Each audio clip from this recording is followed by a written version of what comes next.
This is To The Point, a Rhino experience.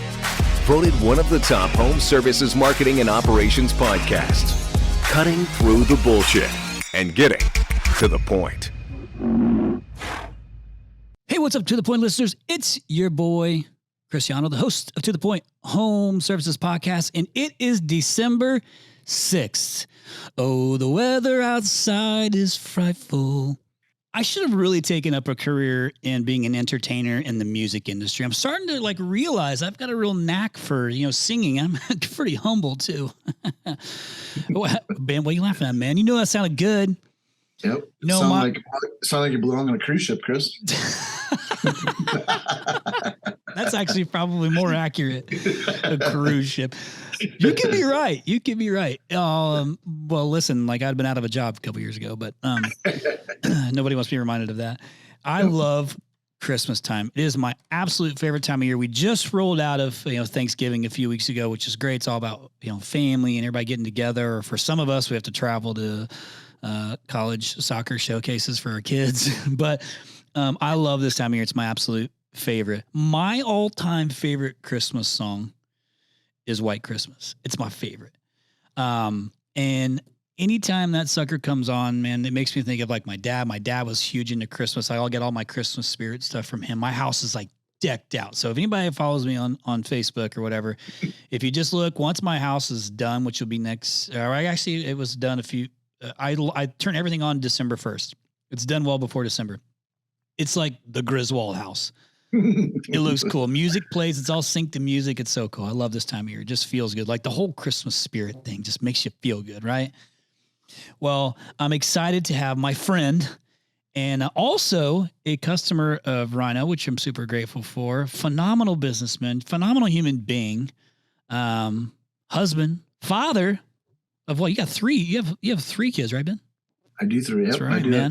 I'm an 8 and 5-year-old. Just a good human being, great businessman, runs a successful business, and I'm excited to have Ben Robles on the podcast. Now, you actually you're from Omaha, right? Yeah, born and raised in Omaha. That's Peyton Manning's favorite word. Yep, absolutely. Omaha. He'd be a good one to have a RYNOx, Peyton Manning. But you are, I know we just talked about this pre-podcast, the co-owner of John Henry Plumbing, Heating, and Air Conditioning out of Lincoln, Nebraska. Yes. But you've got this CFO piece of you. You're an integrator. You're an EOS implementer. You're all things to all people. You just do it. Listen, you do what ownership shit does, and that's you wear a lot of hats still. Okay, that's how it goes. But I'm excited to have you on here. I think we had established that you had been working for them for a bit, which we'll get into a little bit of your history, but then you took over ownership in 2019, pre-pandemic. Boy, how did that feel? Yeah, it was a little shocking at first, but we just got to push through like everything else. Absolutely, man. You got to figure it out and move on, and can be one of those. Really a choice. That's right. Persevere. But I want to talk about this real quick too, because even though today is December 6th, when I recorded this podcast, it was just before Thanksgiving. And I learned something a few years ago, about Black Friday, right? I don't go out and do typically that's a retailer's deal, but to any plumbers listening right now, it is Brown Friday.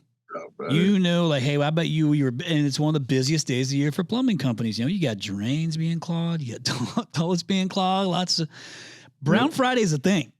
It is. And how busy is Brown Friday typically for you as a plumbing company? Typically pretty busy. Yeah, insane, right? We allow some of the staff to obviously take some time off, but those that are here and kind of through the weekend, yep. Believe it or not, turkey carcass will not go down the drain properly. Hey, is it fair to say that it could be a floating holiday? Good. Oh shit! Now I could be on a cruise ship either as a singer or a comedian. Either one, I'm in.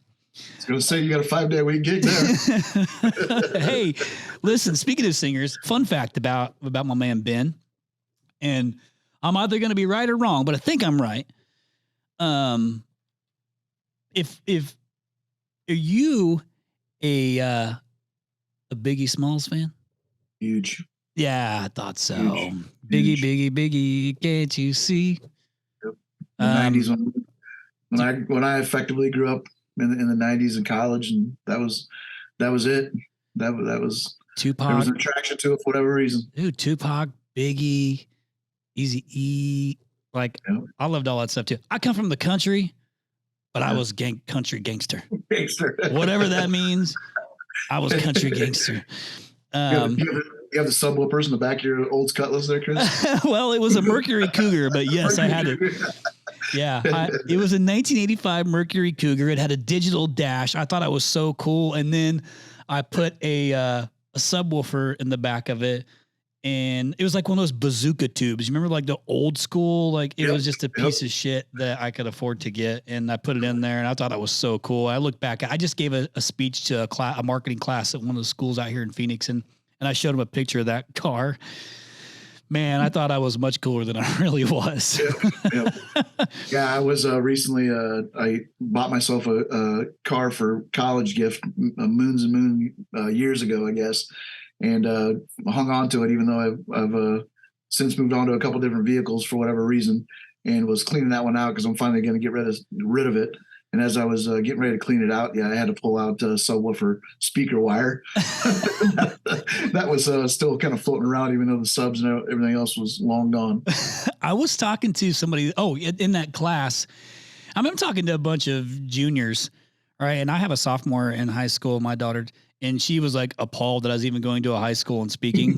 But I shared a couple of different things with them. I was talking about, it was a marketing class. So I shared, hey, you actually have 4 things that you do to market yourself before you even knew you were in marketing. And I'll tell you, it's like the clothes you wear, is a statement. It's how you market yourself. What do you wear? Do you wear designer clothes? Do you wear like your homemade, like whatever it is? Like your clothes is a marketing statement about who you are. Right. The other C is a car. Car you drive can be a marketing statement about who you are and what's in that car, hence your speakers, your subs, or whatever.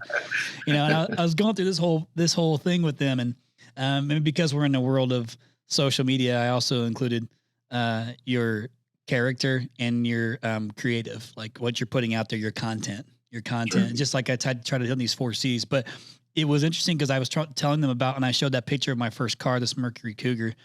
I remember having to buy the tape.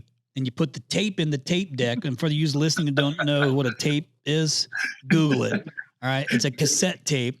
And what we used to have to do back in the day is put that cassette tape in, and it was connected to a CD Walkman. If you don't know what a Walkman is, Google that too. It's basically a portable CD player. If you don't know what a CD is, then stop fucking listening to this podcast right now.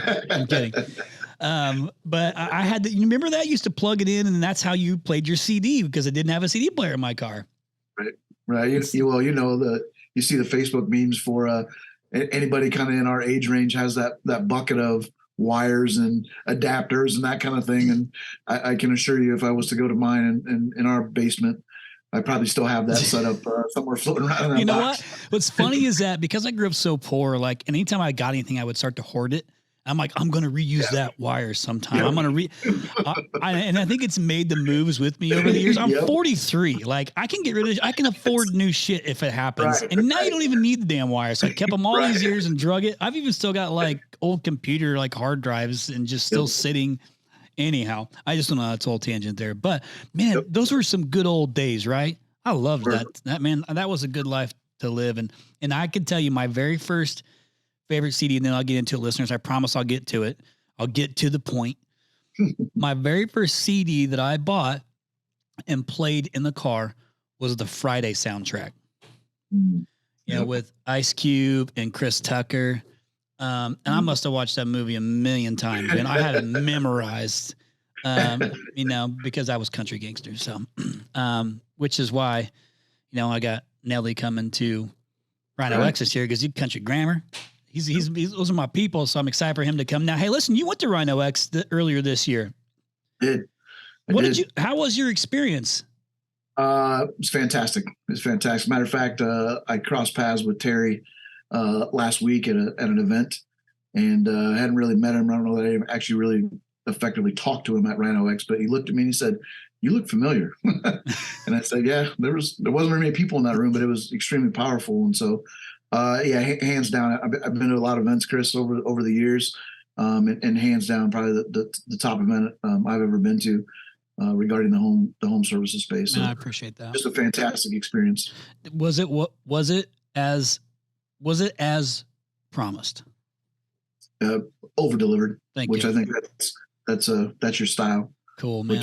Which makes it easier to know when you want to develop business partnerships that those are the people you want on your team. Yeah, man, I appreciate that. That's cool. I'm so glad you're there to be a part of it and got to experience the whole thing. And every year it gets better. So, 2023 is going to be even bigger and even better. So anyhow, but the point is, I try to use like all the tools that I have, whether it be Rhino, this podcast, the influence, the relationships I have, and bring all those things together for the greater good of the industry and the people within it. So that is kind of what my heart is for. And this podcast is sharing stories for those like me or who are also in this industry who have learned some things and who are willing to share with our listeners in hopes that they can take anything away from the podcast and implement it to make their business better. So let's go ahead and jump into it then. And I'll say this real quick because I always forget to say it in the beginning, but if this is the first time that you're listening to the Point podcast, thank you. Because I noticed we've been getting a ton of new listeners and subscribers, which is super cool. And I appreciate you. I promise you we deliver in this podcast. And I promise you we don't always not get to the point quicker. Okay. But sometimes I ought to do what I do. But if you are follow the To The Point podcast on our social media pages on YouTube, we have the live streaming piece on. That's not live streaming. We have the video on YouTube. Live streaming will be next year. We'll be doing that next year. But then also just make sure you subscribe to it. You can stream it. You can do whatever. But whatever you do, listen to it and then be sure to share it with whoever needs it. Because I promise you, somebody that needs to hear the information to help their business. Done. PSA. Okay. So Ben, let's get into it, man. You didn't come from the trades. You didn't come up in the trades. You came from a whole different world. At one point in time, you were doing some training in Germany. Deutschland. I sprechen Sie Deutsch. Un poquito. I just mixed the two. You see what I did there? I'm bilingual.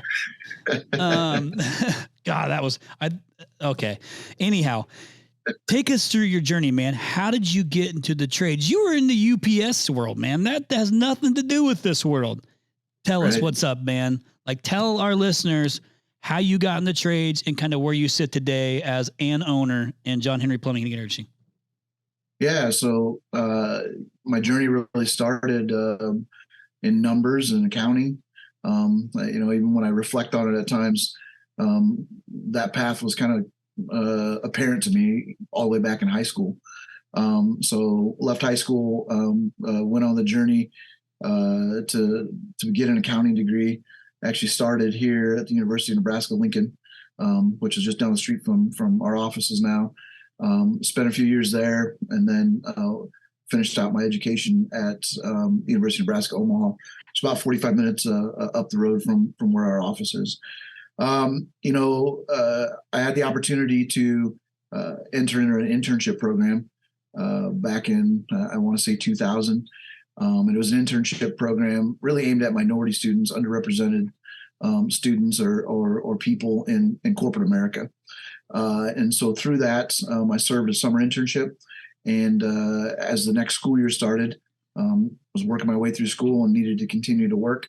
So I asked UPS about an opportunity. And I essentially effectively went into a management trainee program of sorts. How old were you then, Ben? Roughly? I was 21, 22. Okay. Years old. Yeah. So when I did that, I effectively started my career, I guess you could say, or formally started my professional career. And I tried to balance full-time work and full-time school, and that wasn't a formula for success. So I eventually went part-time school and continued on my educational journey as well. And continued on my professional journey as well. So it took me a little longer to finish school, but I was well on my way into a professional career at that point. Finished school, and UPS decided to start consolidating. So Omaha was a regional or a district office for UPS at the time. Overlooked a few different states. Consolidation happened, and I took a move out of the accounting department just to try to save my career and kind of keep on going. Originally, intention was to come full circle and get back into the corporate finance and accounting world at UPS. And probably almost 7 years later, and multiple rotations through all kinds of different departments at UPS. Got married. My oldest son was on the way, and just kind of had a realization that my career wasn't going anywhere. So wanted to get back into more of the accounting and finance world because it was the thing nearest and dearest to me. And just started applying for jobs, and took a little while because I had been so far removed from doing the accounting gig, Sure. To gain any traction with it. And sure enough, position open at a plumbing and HVAC shop in Omaha. It closed down once and then resurfaced again. And when it resurfaced the second time, I jumped all over it. Had a discussion with the owner over a period of about a week and a half, and took a leap of faith. So I guess the mindset is that financials are financials, regardless of industry. But Right. there certainly are things you have to look for and different levers you start to learn and understand what to move and how it impacts the business, all those types of things. Listen, when you start talking financials, like you're an integrator, right? Yeah. And I am not. And that is a different world. It's not exciting to me. Anytime I sit through my monthly meetings, going over P&Ls, balance sheets, meeting with our financial teams, like I struggle through it. I'm like, hey, it's taken me 15 years, of being in this business to like get excited about watching things move. But man, when you're not in that mindset, it's just kind of like, hey, make sure that we're healthy. Make sure Right. it is so incredibly important to have a really, really good controller. Don't overlook that position. And if nothing else, you can get a fractional CFO, a part-time CFO to help you if you don't understand it, like some of us do. Like selling it, installing it, fixing it is great. But if you're not making money and managing the business properly, I promise you this is a big mistake. So you're one of those guys that's analytical. You like the financial thing, the financial piece of it. And it's obviously like, it's the backbone of the business. It's just got to be, you got to have it you got to have those financials, and you got to spend wisely, and you got to make sure you know your numbers and make the decisions and your projections and all these things comes from this position. So I had to learn to really respect it. Now, thankfully, my wife, who's our COO, is also brilliant with finances. And so she did get it. So I had like a little bit of leverage, right? Because I didn't need to worry about it. We our two strengths complemented one another early on in this business. And so I'm grateful for that. But now we got a really solid financial team. But point being is I had to actually, once I started to understand, I could have them report to me in a way that made sense to me where I could make decisions quick. Red, yellow, green, red, yellow, green, like just different, levers that I could pull. So, so you get into this business. All right. You are in your, by the way, it seems like a little bit of overkill with University of Nebraska to have University of Nebraska in Omaha and Lincoln. They ain't that far apart. Well, there's a third one too, Chris. So yeah, Okay. we're all about the brand, I guess, right? Well, because there ain't shit else to cheer for, and, Right, except for the Huskers. Nothing professional here at all from that standpoint. So let's go ahead and keep going through that journey. Now you, even though you took on ownership of John Henry's in 2019, you're working there before that too. So maybe kind of take us into that journey. And if you can remember back then, roughly what was the size of the business when you came into it? And then we'll finish with kind of where it's at today, because you guys have had some exceptional growth. Right. Yeah. So I was at the other plumbing HVAC shop that gave me opportunity that I'm eternally grateful for. About 18 months in, just thought I needed to maybe find a little bit different path. Maybe not even specifically in the trades, although I did love my experience there. And one of the beautiful things about all that I've been able to experience in my time in the trades is just that network that's out there. Yep. All these different avenues to get into the trades and network with, and meet great people. And although this wasn't directly in the trades, reaching back into the network, my old college roommate from my sophomore, junior year down here in Lincoln was working for the company at the time and still knew what I was doing. We kind of ran in some similar circles still, and unsolicited reached out to me via Facebook and said, "Hey, we just let our controller go down here. I know you're up there. I'm not sure if you're happy there. Would you be interested in interviewing? I think you'd be a great fit." And hey, if I was to reach out to your old college roommate, would he have some fun stories about you? Oh yeah. They got some cool nicknames and all that good stuff. So damn it, I missed an opportunity. So obviously timing was just right. Funny how those things work at times. I immediately took the interview, and I think probably 10 days later accepted the position. And this is what 40. Give me. This was in, I want to say 2014, I believe is when it was. Got it. And so it's, my commutes to work in the past had been about 5 minutes at the very most. And so to go to a 45-minute commute, I just told myself, well, give yourself a couple of years. If you absolutely don't like it, you can always move on.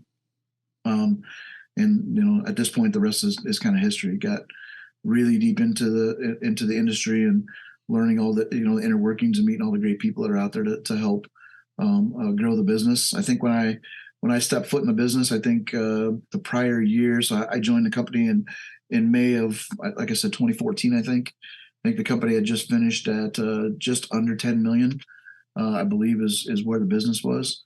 And so we fast forward to today, we're on track to finish at about 31.5 million this year, and trying to push it to 40 next year. Attaboy. You guys are, you're 120. Where you're staffing at? You're up there, right? Yeah, we have about 125 employees right now, 130 somewhere in there. It kind of fluctuates a little bit, but yeah, right in the 125 range. Good for you, man. Love it. Really love it. Lincoln, Nebraska. Lincoln, Nebraska. Yep. Lincoln, Nebraska.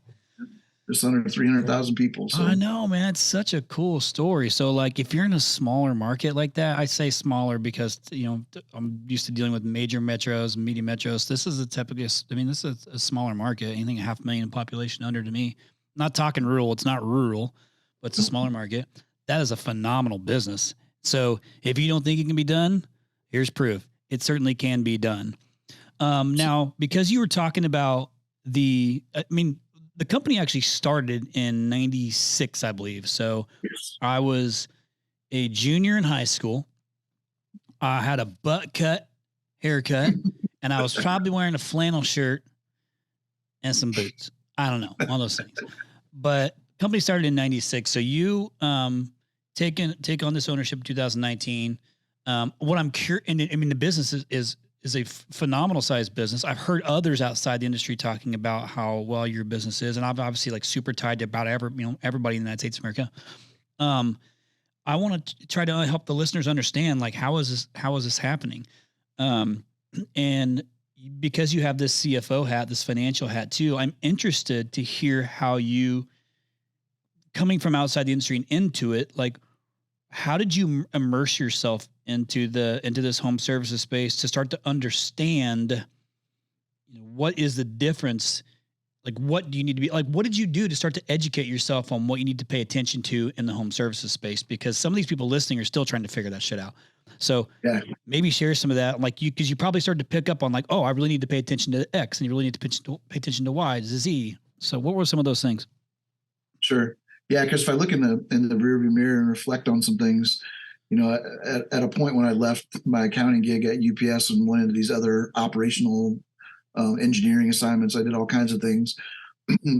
As a young person that hadn't, although I thought maybe I'd figured it out, I hadn't figured it out. Was constantly wondered, why am I doing this? What's the point of this? And in reality, Chris, what it came down to, as I can reflect back on it, is not everything's a number. The relationships, the people, obviously, there's been many people on this podcast that have spoken to the strength in that and really developing the people side of it. Because to your point, numbers are dry. They're not fun to talk about. Super critical. I understand it. But if you can't develop those relationships and really align yourself with people who are going to continue to push you to be, better each day, success is hard to come by if you don't do that. And so that was probably the catalyst for really immersing myself in it. Once I actually got into my first stop there, was exposed to Nexstar, and was a member of Nexstar, and really got to see some really cool things, visit some other shops, and bounce ideas off others. Matter of fact, Wyatt Hepworth and the team at Any Hour was one of those shops, and ironically, I was just out there last week for a marketing planning workshop to see where they were at that point that many years ago when I knew them, and got to reconnect with them as we joined Nexstar last year. They're a Rhino customer too, right? Yes. Yep. And just being out there last week and seeing just the monstrosity they have built out there, it's just phenomenal. So really, Chris, just, I think I kind of pride myself on being a student of the game. Again, my path didn't originate from turning wrenches, and I always tell my team here, I don't have the talent to do that kind of stuff. It's just not something I was gifted with early on. And so I figured the next best thing is to tap those minds, and this is one of those industries where you get so much collaboration and so much desire to help each other and lift each other up, that I've been able to just network and meet people through those different avenues, through things like RYNOx, through Nexstar. We did some stuff with Service Nation for a while, and just not being afraid to pick up the phone and put the ego aside and say, I don't know what I'm doing, or here's where we need some ideas to continue to grow our business. Yeah, man. So a couple things you said that I want to call out. Even though I'm going to say that you have this massive strength in financials, what you were actually saying is you also you can't just run the business on the financials, because there's a human being aspect to running a business. And so you have to also look outside, like, hey, how are you treating people? It can't just be a number driven. Like I say this all the time, and I know that our staff knows it here, is I've never been driven to a number like, hey, I want to be 50 million this year for the sake of being a $50 million company and saying, look at me, I'm a $50 million company. Don't run the business that way.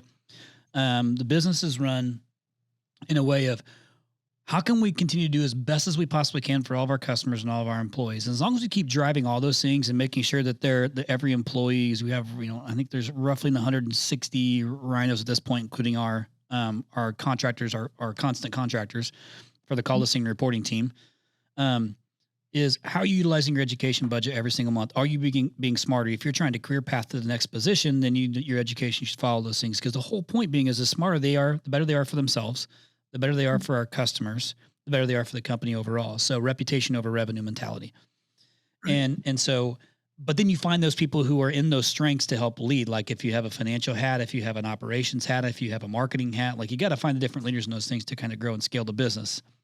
So, another thing that I think is important that you mentioned is when you are part of Nexstar or whatever industry best practice group that you're a part of, you talked about Terry, and they have Praxis and there's Service Nation and there's like all these, different things you can be part of.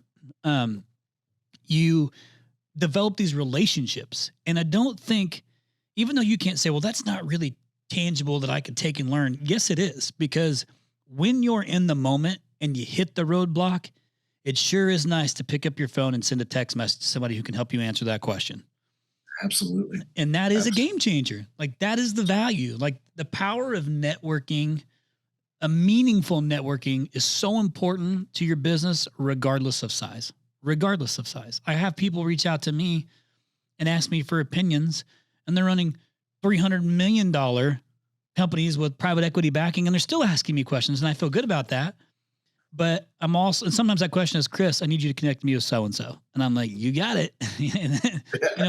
But that's the other piece of this that's so important, And so for our listeners, it's the easiest tool you got because it don't cost anything. It might take you a little sweat equity, or it might take you a little putting your pride aside and, to ask for help. And I think you'll find like 90% of the time people are like, they want to help you. Even if they're in the same market. I know some people that are like, absolutely not. But most are like, yeah, they want to be helpful. So one key word I said at RYNOx right in the beginning is you got to be vulnerable. You got to be in that room and be vulnerable and just like, but everybody comes in with the same mindset of that's why you're there. You don't, I mean, it's not cheap to go there, right? It's expensive for a reason because we want you to be there and be serious about it. And if you spend that kind of money, you're serious. So you got to be vulnerable and ask the questions and be willing to not know the answers in front of your peers. And you find that the room does that. So kudos to you for recognizing that thing quick. But I do want to talk about some more financial stuff and then we'll move on. Is that cool? Absolutely. Because I just trying to find some like, different like triggers or levers or things that our listeners can be like thinking about because, Leland Smith from Service Champions, phenomenal human being, was great at RYNOx this year on sharing information. Friend of mine is a financial dude. He's like looking at financials multiple times a day. But what he might be looking at might not be the same thing that you're looking at because of the difference in the business. There's probably some similarity, but there might be a few other levers that, that you would pay attention to, maybe not at that level, just because the size of the business is different and the other variables. But for you, are there any like specific levers that you're looking at, like financial levers and is that like on a daily, a weekly, a monthly, like what type of basis are you looking, like what's the frequency that you're looking at there? And what are some of those like key things that our listeners could take away? And then, and what's the frequency? Sure. I mean, I'm looking at them all the time and Service Titans obviously, made that pretty easy. I'm kind of a undercover software nerd. So I've participated in a lot of their, a lot of the tools that they build out now. The Office app, it sometimes is probably better to disconnect and stop looking at it. But I'm constantly looking at it, Chris. Obviously, revenue will take you a long ways. And just hitting that top line piece obviously doesn't tell the whole story. Constantly looking at call volumes and making sure we have the lead generation piece going on that we can go out and execute on day to day. Looking at call booking percentages. Again, we don't. The strength of our brand probably doesn't require us to spend nearly what others may have to in markets that might have a little more depth to the competition. Yep. But nonetheless, still spending significant amounts of money there. So always paying attention to, what kind of leads and make sure that we're converting them. And then can I ask a quick question? I don't want to Sure. throw you off, but when you talk about, that you're talking about my world, right? So I live in that world, and as clear as that world can be, helps us like see the big picture. Meaning, when you're looking at call volumes, you're a multi-service business. So you've got HVAC and plumbing. Right. Are you looking at these like by service, like whether it be drain cleaning? Is it that granular drain cleaning leads? Cause you got drain cleaning techs, you have installers, your service techs. Like, are you looking at it that granular? Yeah. So we have a daily huddle. We meet each morning as a team. We kind of condense and combine a few things just for sake of not having an hour-long meeting every morning. So it's just real quick, probably 10 minutes. But yeah, we're looking at it by trade, making sure that we're hitting the target number of calls that we want. When we look at the number of installs that we're doing each day, to make sure that it aligns with where we're trying to get to, for that specific day or that month. So yeah, we've probably even gone a little too far granular because last year, I believe, we split out our business units into residential and commercial just to get some more clarity around that. Sure. We don't chase the commercial at all, really, but the demand, especially on the demand plumbing side, it chases us. And so we really wanted some more granularity into what kind of opportunities we were getting there, just to make sure it's not coming at the expense of really our core model of being a residential provider. Got it. So one thing that we, from our RYNOtrax report, just for our listeners who aren't customers or don't know what it looks like, we've done this literally since the beginning, 15 years, when it was me building all the campaigns out. We listen here, human beings here in the United States of America who are working for Ryno, listen to every single call for every single customer, every single call that comes through the call tracking numbers. So whether it be the website, the pay-per-click ads, the social ads, whatever it is, social SEO, and it's all split out. But one thing that I've always tried to do as a owner and somebody who cares about this industry is how can I at least, if I can't fix some of the problems that I'm noticing on the contractor end, how can I help find solutions? The name is RYNO Strategic Solutions is the name of the company, and it's trying to bring those solutions or at least shed light on an issue that you might be able and bring it to your attention so that you might be able to fix it. And this is one thing. So even though Ben's talking about Service Titan, any field management software that you're utilizing, these are metrics that you can find. Like this isn't rocket science. So you can go in and find these things. And if you don't, say you're just using like QuickBooks or something like that because you're early on, best thing you can do is throw call tracking, throw call tracking numbers on these things and at least take a look at the call tracking numbers that are coming in and seeing like total call volume and looking at these things. Cause you can learn a lot just by having a tracking number and a human being listen to it. I'm telling you, just that. And that might have to be you, the listener right now doing those things. And I promise you, take the time to do it. You'll learn a lot about your business. But you can start to see by, if you're looking at, hey man, call volumes are here. And for drain cleaning, we're getting X amount of call volumes, but the booking rate is 12%, or it's like some number, like you can start to gauge on like, oh shit, we might need to do a little bit of coaching on these drain cleaning, leads that are coming in. So you can get that granular, but you can fix so much in your business by paying attention to those, like what's actually coming in, those operational things that are coming in, those training things that are coming in.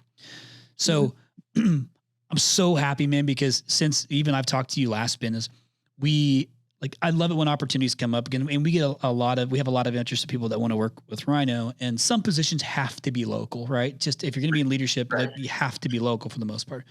But we had one come up too, who was a great CSR coach, like ran a coaching team for a big agency that's in the home, like services space too. Didn't want to be there anymore, left, tried something different, came back, and I was able to hire her and work for us because think about it. You're seeing, because we're typically, tasked with bringing in new customers, right? So even though I can track overall booking rate, because that is important, it's a metric you have to, because it's not just, you're getting a ton of repeat and referral business, especially a business that's established as John Henry's, but you got to track overall booking rate.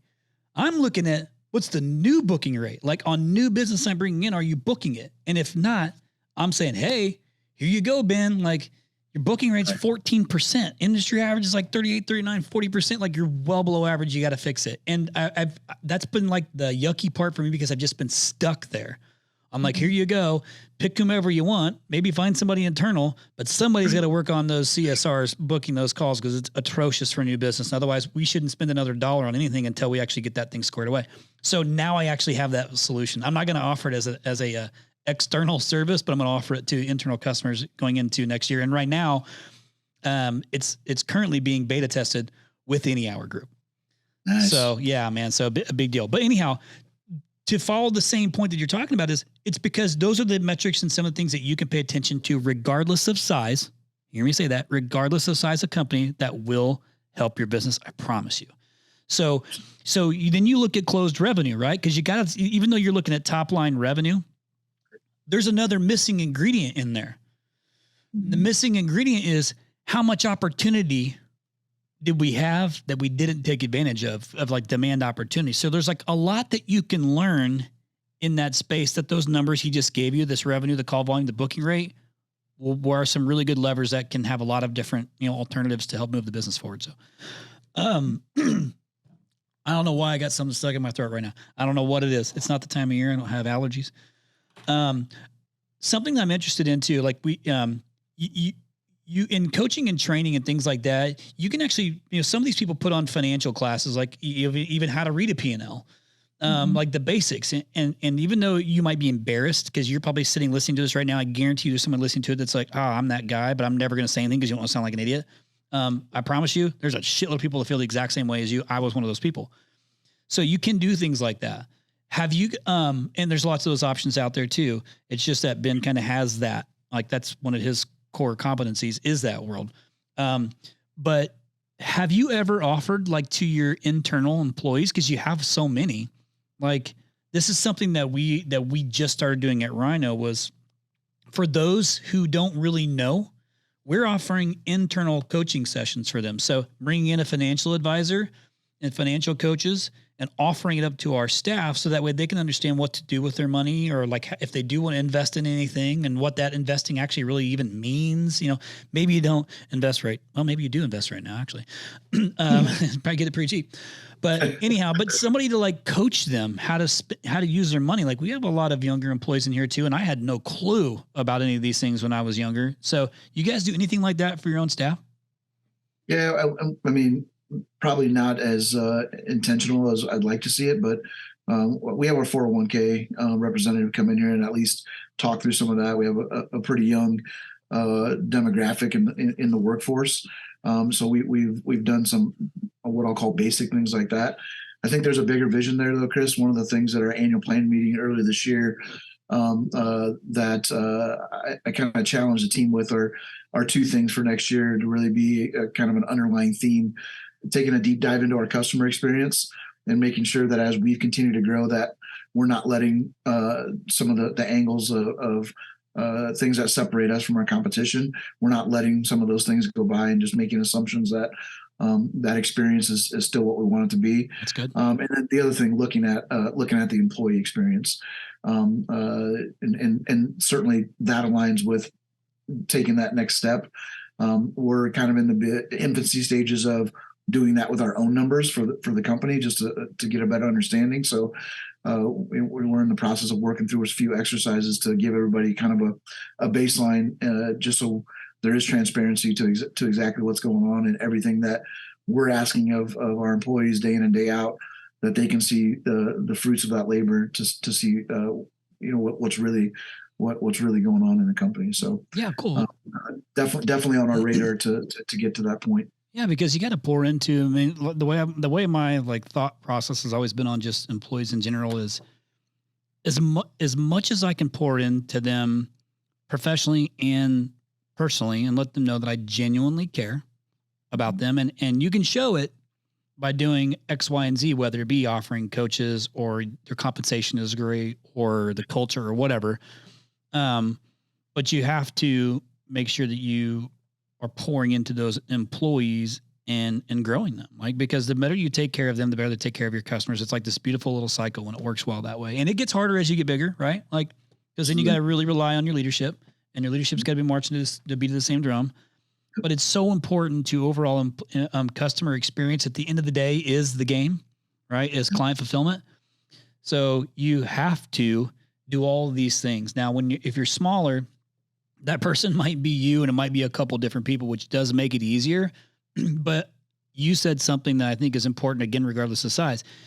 When you become a bigger company and you're well known and you got a great brand, you can get into this mindset of assuming that the client experience is the same as it's always been. And hey, we're getting some reviews, and hey, but that's also when you can fall into that trap of like, hey, it's all good. Like, let's just leave it. But you still got to have checkers. There's still got to be some accountability in there. And because at the end of the day, we're in the client fulfillment game. Like, we are offering a service, and that service needs to be as best as it possibly can be, because you want them to come back and use you again or refer you again, because those referral leads are very, very, very cheap leads. Like, that's so like you want to, and I mean, that's the reputation over revenue mentality. Absolutely. So, I love that you're going to be doing that, man, because I think that's where a lot of companies miss the boat, is how cool if you can be and almost have this financial advisory piece to you. Like, a perfect example is knowing, hey, this particular bank account, if you have a savings, if you can put some money in this bank account for the next 2 years, it'll earn 6% versus whatever percent. Like, just knowing those things, I would have no idea. Nobody told me that. And then I would be like, okay, I just got to transfer that. How do I having somebody to go to that you provided as the employer, that's pretty cool, man. Like, that's a differentiator. That shows, that's just another level of showing how much you care about your employees. Yeah. And Chris, if I can add just one maybe final thing there on that topic, we had an opportunity, again, being a student of the game and doing a lot of listening. we sent a couple of us last year, and then more here in the last month, and then a couple more still going to MAP training. Just been an outstanding experience. And one thing I really took away from there that's really resonated with me that I did with our leadership team earlier this year that will eventually start to roll out to people is my instructor in MAP, and I always get how he said it incorrect, but there was something along the lines of in the book for MAP, there was a two forms at the back, a career development plan and a life plan. And the facilitator offered up, oftentimes people are using their career plan to navigate their life plan, when in reality, it should be your life plan navigating your career plan. Yep. So tying those two together to figure out what is it that you want for your life. And financial is a huge piece of that. That's where we're going to go with that and really start to dissect what is it that our employees, not what do they just want out of a career, but where are they headed in life in general, and how can we help them achieve that for themselves and for their families. Yeah, man, because we work to live, not live to work, right? Like that is the consensus, is like, is you do want to create some wealth to go and do things, to have the experiences, to live the life. Like that is incredibly important, right? But we don't, like I do, but it's different for me. Like you should love and be passionate about what you do, and it no longer becomes work, they say. I'm passionate and I love what I do. It's a hard work. It's a lot of work too. And I'm all over the place.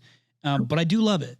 But I'm also trying to create, it's not just about me. It's about everybody that's in this family and everybody that we're impacting outside of this family that are customers and partners and all the things. So I carry that because I feel like I'm the guy to carry it. I feel like that's been the baton I've been given. But those are differentiators on why people come work for you. And that's a big part of growing your business, is you got to have people that want to come and actually work for you. Right. So one thing I want to hit on is, I was about a month and a half ago, maybe a few months ago, I was doing a live podcast at Victor Anker's event at the Profit Rocket Growth Summit in Vegas, and I had Tommy. I had my friend Tommy Mello up on stage with us. I had Ishmael up there, and I had Victor up there, and we're doing a live thing, and it's talking around recession and inflation, like those types of things. All the fun topics. Right. But it's like a reality. You can't avoid it. It's like SEO. You got to do it.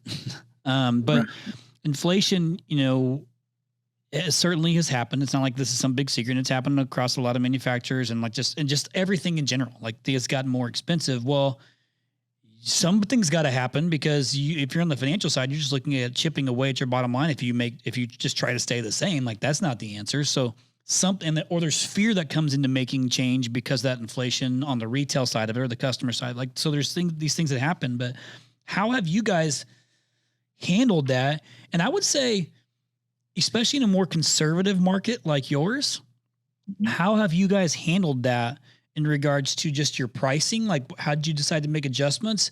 But then the second half of that is, and if you forget it, I'll remind you, is how has that played into your staffing, like the growth of your staff? Because are you changing your compensation to stay competitive? Like, what are the things that you guys are doing to overcome that? Yeah, I think early on in the pandemic, Chris, really not through that first wave, and I don't know, what was it, 2020, but really as we started to wind up 2020 and into 21, and this whole supply chain issues started to pop up. We really had to, I guess, use our buying power. Yep. and kind of flex what little muscles we have. And, we had to fill the barn a little bit, grab onto bulk equipment, water heaters, air conditioners. Are you guys the biggest contractor in Lincoln? And specifically in the residential space, I would say so. Cool. Yeah, absolutely. All right. Just gives me some perspective on leverage. Right. And so we had actually just leased some storage space that we had some other ideas that we were going to do with, and lo and behold, we had to fill up the storage space with equipment. So we did some of those traditional things, and what pricing we could get to just get ahead of, paying attention to our price book and making sure that those processes that we stuck with to make sure we didn't miss anything. I think that's an ongoing battle. We made some mistakes and learned a little bit and just kind of kept being persistent with it to know that we have to stay on top of it, because the price of those things are changing, relatively quickly. So, but they're not just changing for you. No, yeah, right. They're changed for everybody. Yeah, right. And to the extent that, again, we could take advantage of that buying power, we did it, but there was at one point, again, reviewing financials, I looked at our balance sheet and, you see that inventory number just, skyrocketed. And I just called a team together at some point when I stopped kind of hearing about so many supply chain issues and said, okay, what we have over there, is that going to carry us for, through the summer, whatever the time frame was, because I pulled up the balance sheet and said, this is just what's going on. And that right there is cash, just hanging out there, just feet up on the desk. So, so we strategically just, are paying attention to our purchasing and just making sure that we're staying ahead of it. In regards to the staffing, it's ironic. I think pre-pandemic, we just had a company meeting a couple weeks ago. We did a kind of a trivia game with our team. And I think pre-pandemic, we had roughly 75 employees. It was kind of roughly where we're at. And 2 years later, we have 125 or 130. And so, we doubled down on it. We really knew that, after the first couple months and, our call volumes didn't really fluctuate all that much. We had to take the proper precautions, obviously, for a long period of time to make sure our customers and our employees felt safe.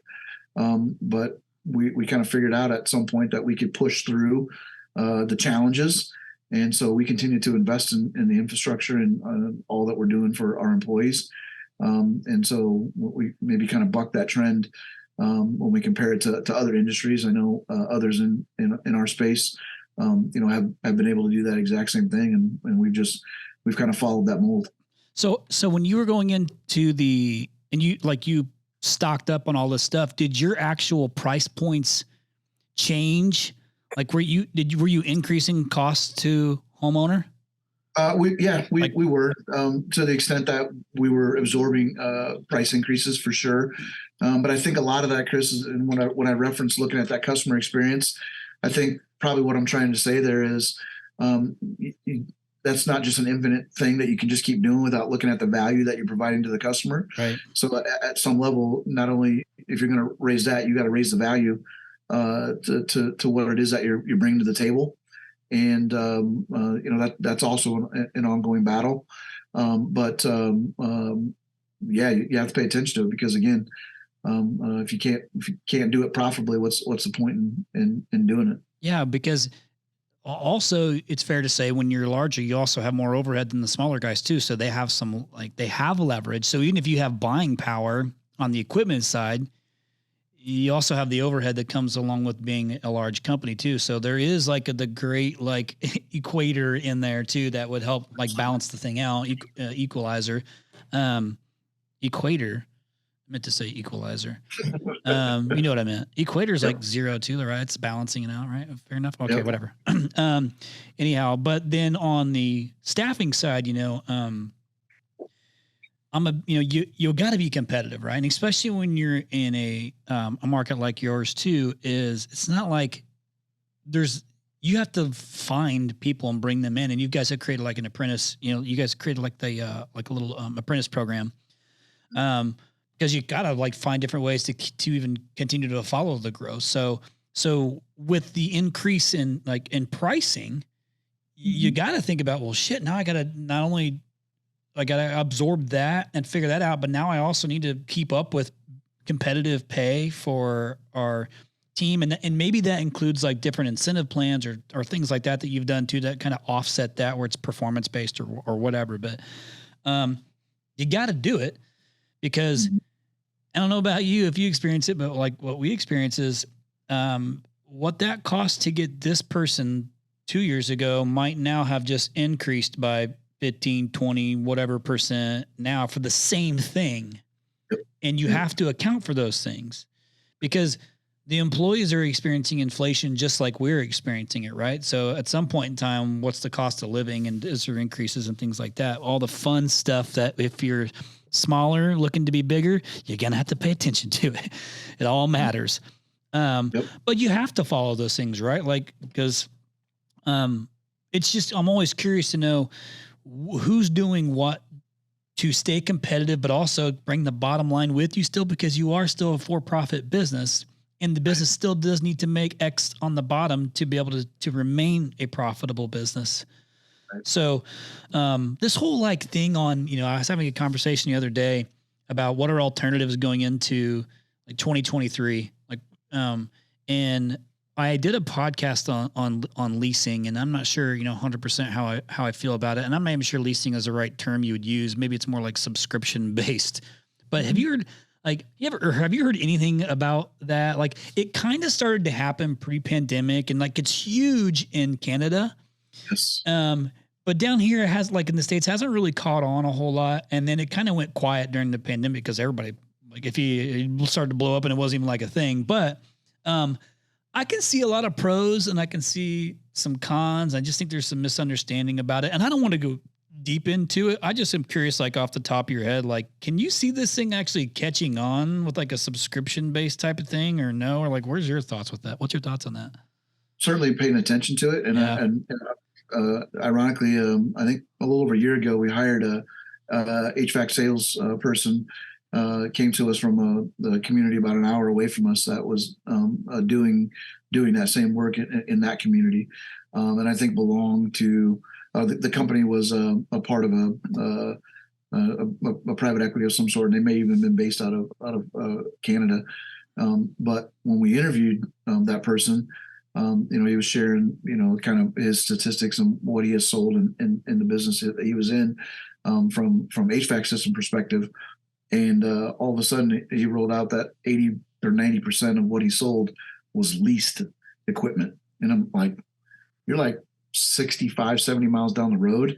And I mean, that's not anything that, at least we knew of it, but nothing that we've ever taken seriously. No serious consideration. At that point, it was like, well, it's not a huge community that he was working in, but there, that's a thing. I mean, that's real, and it must work, because he was selling, I think, almost $2 million, and I think, somewhere in 70 to 80% of it was leased equipment. So, yeah, if you think about it from this perspective, Ben, like, if we are going to go into an recession of some sort, right, and we've kind of gotten programmed to thinking about like the subscriptions and like, the subscription model, I use air quotes, and like, and it's, I can kind of see it being a legit option moving forward. Right. And again, I don't really know. I'm kind of it's just something that was on my mind, and I thought about it on the fly while you were talking, but I can kind of see it could have wheels, because if it's another alternative to, hey, I can get this customer if they take this option, and it's the subscription based option, I could see it potentially panning out as an alternative option. Yep. Somebody would be brave and bold. One of the manufacturers or somebody will see through it, and we'll find out. We'll let them vet it out. Absolutely. All right, cool. Listen, I derailed us from that too. I want to, I think we're getting pretty close to like an hour on this thing too. So, it flies by, right? Like we're almost an hour into this thing. And I have like a couple more questions, but I don't want to take that much time. So I'm going to finish up with just a couple. People this time of year for us, we have a lot of our customers who have already got the next year's plan in place. Like our marketing plan is already in place. Some of it we're already even executing on at this very moment. But then you've also got those that procrastinate and wait till the very, very, very end of the year, who are just now having those conversations, which, by the way, even though you procrastinated, you're still ahead of a big chunk of other people who are going to wait till the beginning of the year to make their plan for that year. So if that's you, typically, don't be that guy or gal. Try to get ahead of it a little bit. Okay. But I hear a lot of projections, performance, things like that on what companies are wanting to do, because a lot of it is like, I have to look at, especially with our bigger customers, like I'll just use an NER for an example. They're way ahead of the game, and planning well in advance. But I have an idea of, hey, Chris, we're trying to grow our plumbing side of the business, and we need to grow it by X amount of revenue, which is equivalent to Y XYZ in lead volume. So that's one way I can control, like, okay, cool. At least I have an idea of what you want to do. I know what your average cost per lead is to bring in new business, and when I can come up with a budget, no problem. I got it.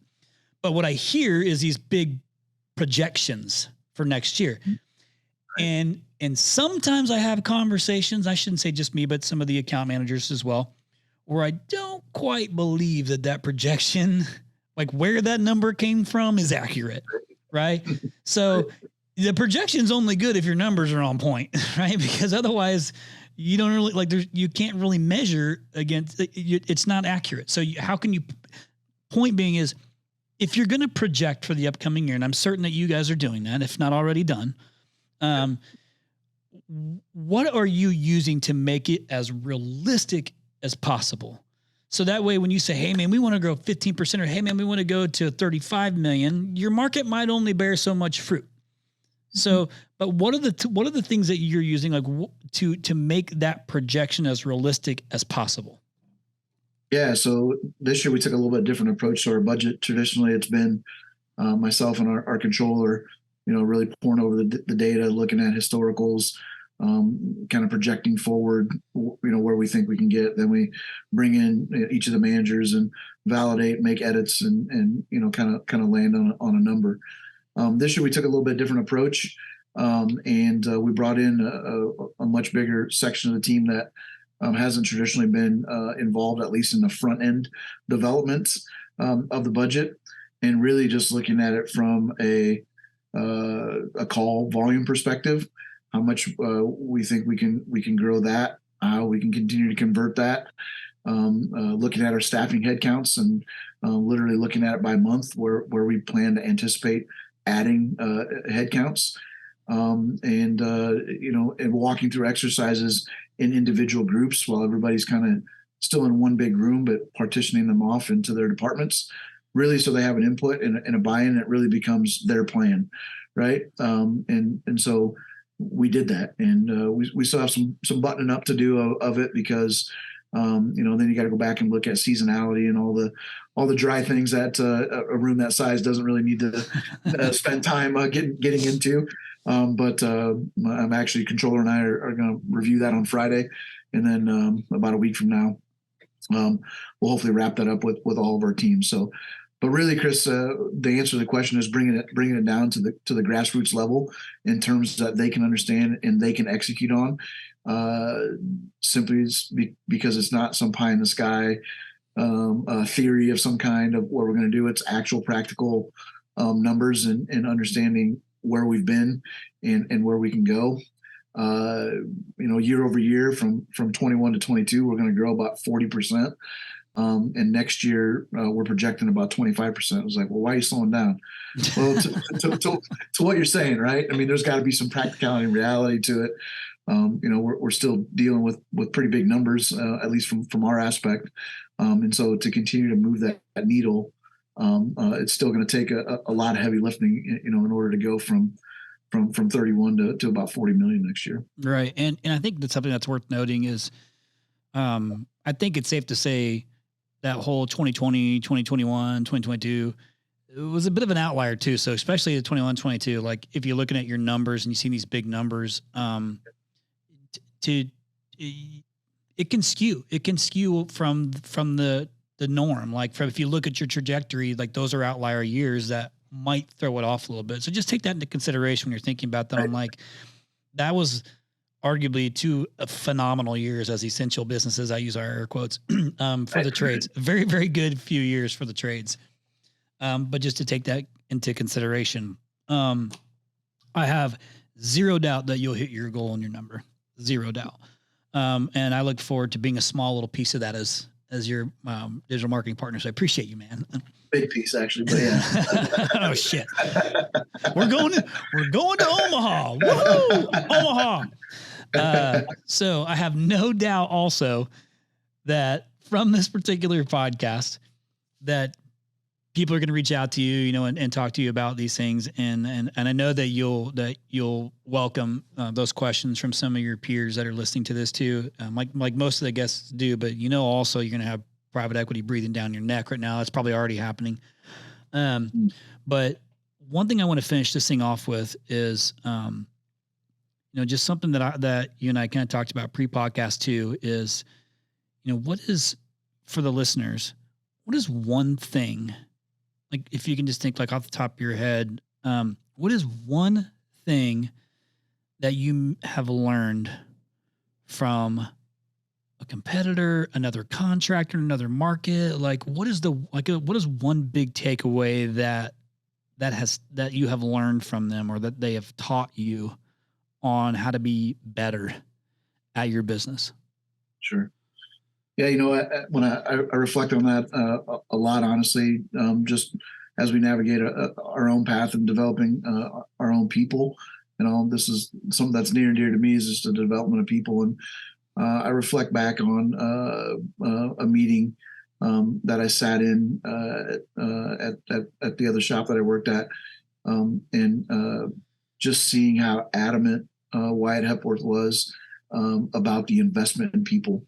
And again, this was probably nearly almost 10 years ago now at this point. And so it wasn't lost upon him at that time of what was possible when you pour into people like that. Because although yes, there are competitors out there, we kind of take the stance of being our own biggest competitor. And just it was just a lesson about the investment in people, and when you bring them onto your team, and what the possibility is when you really truly pour in to someone. And something I've borrowed from you as well, is just being genuine about that investment and that pouring in, and really aligning with my path of why I think I'm in the position that I'm in, is to help do that, is to really pour into people and holding them accountable, obviously, but really ensuring that they have a path forward. Because when you do that, I think the opportunities are limitless when you align yourself with people that really grasp that. Yeah, man, White's a good dude, man. He gives without expectation. Absolutely. That's cool. Absolutely. Yeah, well, I can say this, for our listeners too, and because I've gotten to know you and I understand a little bit about the company too, is you have a big heart. I know you guys do a lot of giving back, which is a core value at Rhino too, and just doing things in the community and being a meaningful part of it. And the two words that stand out to me is, at the end of the day, if you're in business, if you're working for somebody right now, if you genuinely care, that's the word you use. It's it's literally my number one core value. Even we have 7 here at Rhino. Everything came from that one, because I genuinely care. You can't fake that piece of it, right? It's the intent behind the business, the purpose behind the business, whether you're an owner, CFO, CEO, a GM, a technician, an installer, whatever. If you genuinely care about your work and you genuinely care about that client fulfillment piece, the customer satisfaction, man, good things are going to happen to you. Because you're not faking it, not trying to half-ass it, not trying to get one over on the company. If you got a problem with something, speak up.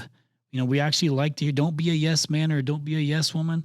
Like, but be genuine, Absolutely. and that will take you far, and continue to give back, man. That's like something I think is huge. I think a lot of people really stepped up over the pandemic.